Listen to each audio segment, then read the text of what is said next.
بھوکے کو کھانا کھلانے سے زیادہ افضل کوئی صدقہ نہیں۔ حضور اکرم صلی اللہ علیہ وآلہ وسلم لوگوں کو وضاحت فرما رہے تھے کہ بھوکوں کو کھانا کھلانے کی کیا اہمیت ہے۔ تو ایک صحابی نے عرض کیا کہ یا رسول اللہ صلی اللہ علیہ وآلہ وسلم، کیا غیر مسلم کو بھی کھانا کھلانا ثواب کا باعث ہے؟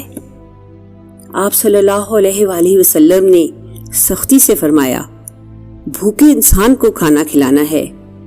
بھوکا تو بس بھوکا ہی ہے، چاہے مسلمان ہو یا غیر مسلم۔ جہاں کوئی انسان بھوکا ہو اس کو کھانا کھلایا جائے۔ آئیے اور مسز فرح شاہد کے دسترخوان المعیز میں اپنی اپنی استطاعت کے مطابق حصہ ڈالیں اور اس کار خیر میں ان کی مدد کریں۔ کیا معلوم کہ ہمارا یہ عمل ہماری مغفرت کا سبب بن جائے۔ فرح شاہد کا نمبر اور ایڈریس ہماری اسکرین پر دیکھ سکتے ہیں۔ جزاک اللہ۔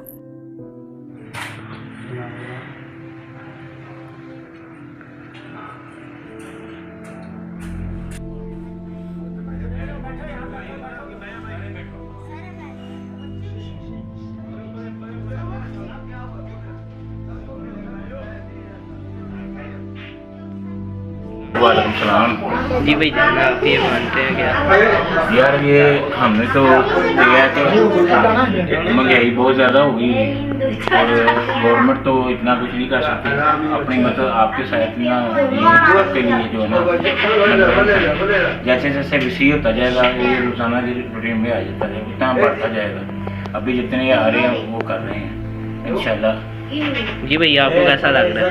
بہت اچھا لگ رہا ہے بھائی، شاہد صاحب کی اس مہنگائی میں بھی اتنی بڑی ہمت ہے، تلاش ہے تو یہ صاحب لنگر کھلا رہے ہیں اپنی طرف سے، اور یہ ان کی بڑی بہت اچھا لگ رہا ہے آپ کا؟ بہترین، بہت اچھا کام کر رہے ہیں، بات کرتا ہے۔ آپ کو کیسا لگ رہا ہے؟ آپ کو